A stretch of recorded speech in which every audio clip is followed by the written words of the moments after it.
प्रधानमंत्री नरेंद्र मोदी से लेकर राष्ट्रपति द्रौपदी मुर्मू से लेकर तमाम लोगों ने उन्हें श्रद्धांजलि दी है।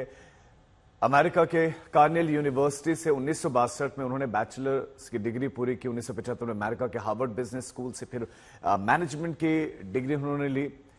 साल 1962 में टाटा ग्रुप में वो शामिल होते हैं और 1981 में टाटा इंडस्ट्रीज के वो चेयरपर्सन बनते हैं।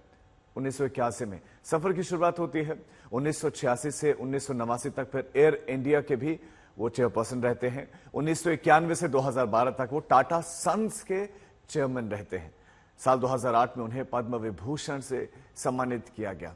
रतन टाटा को बड़े सम्मान से पूरे विश्व भर में अब जाना जाता है और टाटा सन्स की तरफ से प्रतिक्रिया है कि हम रतन नवल टाटा को बहुत ही गहरे दुख के साथ विदाई दे रहे हैं, जो वास्तव में एक असाधारण नेता थे, जिनके अतुल्य योगदान ने न केवल टाटा समूह को बल्कि हमारे राष्ट्र के ताने बाने को भी आकार दिया।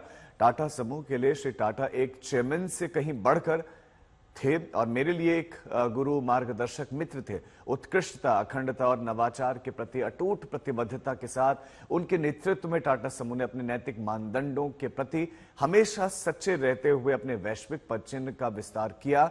श्री टाटा के परोपकार और समाज के विकास के प्रति समर्पण ने लाखों लोगों के समर्पण को छुआ है। शिक्षा से लेकर स्वास्थ्य सेवा तक उनकी पहल ने एक गहरी छाप छोड़ी है, जो आने वाली पीढ़ियों को लाभान्वित करेगी। पूरे टाटा परिवार की ओर से मैं उनके प्रियजनों के प्रति अपनी गहरी संवेदना व्यक्त करता हूं। उनकी विरासत हमें प्रेरित करती रहेगी, क्योंकि हम उन सिद्धांतों को बनाए रखने का प्रयास करते हैं जिनका उन्होंने इतने जुनून के साथ समर्थन किया।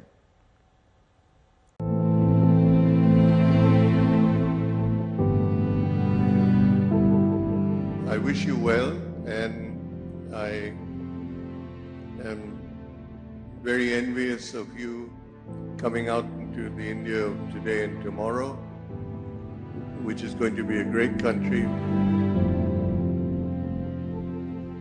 दुनिया के बड़े उद्योगपतियों में से एक, लेकिन देश प्रथम की सोच रखने वाले, अकूत दौलतमंद होने के बावजूद अपनी साधारण जीवन शैली की पहचान रखने वाले, नामुमकिन को मुमकिन करने का मादा रखने वाले, जिनकी सफलता की कहानियां पीढ़ियों के लिए प्रेरणादायी हैं, खामोशी से कामयाबी हासिल करने का मंत्र जानने वाले देश के अनमोल रतन रतन टाटा सबको अलविदा कह गए।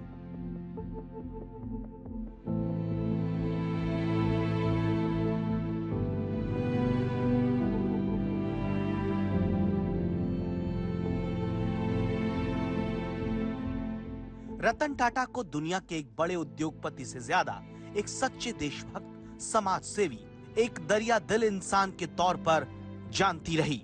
एक ऐसी अजीम शख्सियत जिसने भारत के आज और कल को सुरक्षित करने के लिए अपनी पूरी जिंदगी खपा दी। यही वजह है कि जो सम्मान और प्यार रतन टाटा को हासिल हुआ, वो दूसरे उद्योगपतियों के लिए सपना हो सकता है।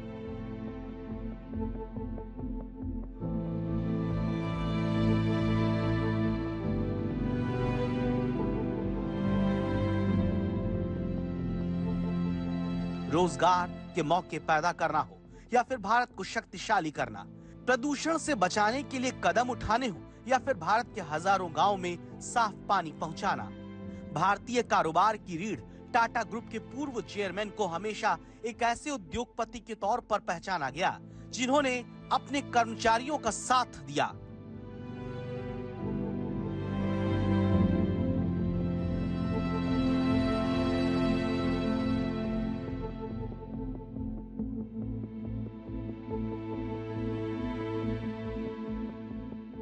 कोरोना काल में जब कंपनियां बड़े पैमाने पर कर्मचारियों की छटनी करती रहीं, तो रतन टाटा ने इसका विरोध करते हुए नैतिकता के खिलाफ बताया।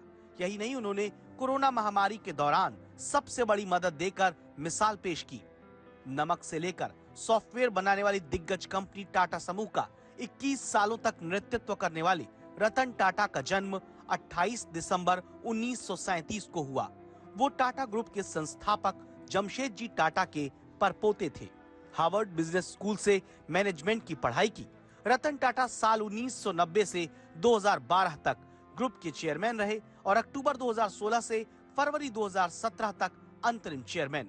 टाटा ग्रुप के चैरिटेबल ट्रस्ट की जिम्मेदारी भी उनके पास रही।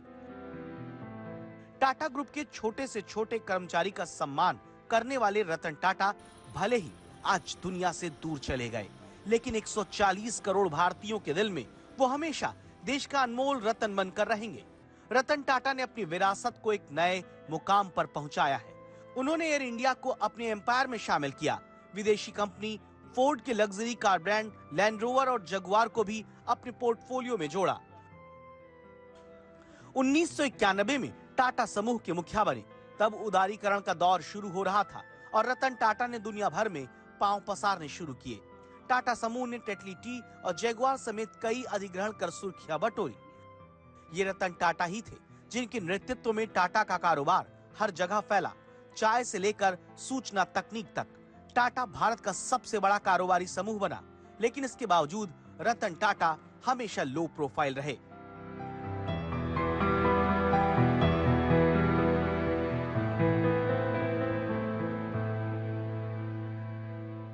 उन्हें साल 2000 में पद्म भूषण और साल 2008 में पद्म विभूषण सम्मान दिया गया।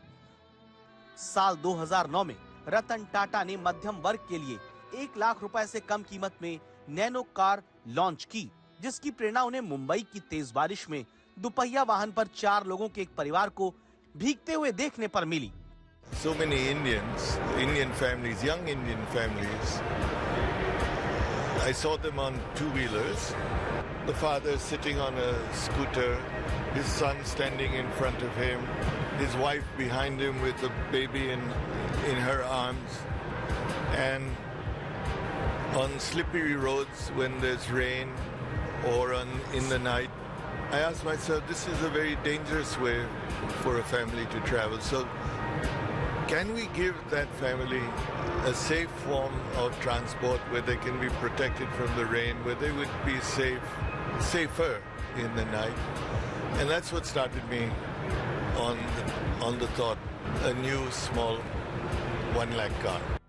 रतन टाटा की जिंदगी हमें सिखाती है कि अगर कोई अपने जीवन में इतना बड़ा होकर भी छोटे और बड़ों का सम्मान करना शुरू कर दे तो यकीनन सफलता दूर नहीं रहती। रतन टाटा भले ही अब दुनिया से विदा हो गए, लेकिन 140 करोड़ भारतीयों के दिल में वो हमेशा प्रेरणा देते रहेंगे।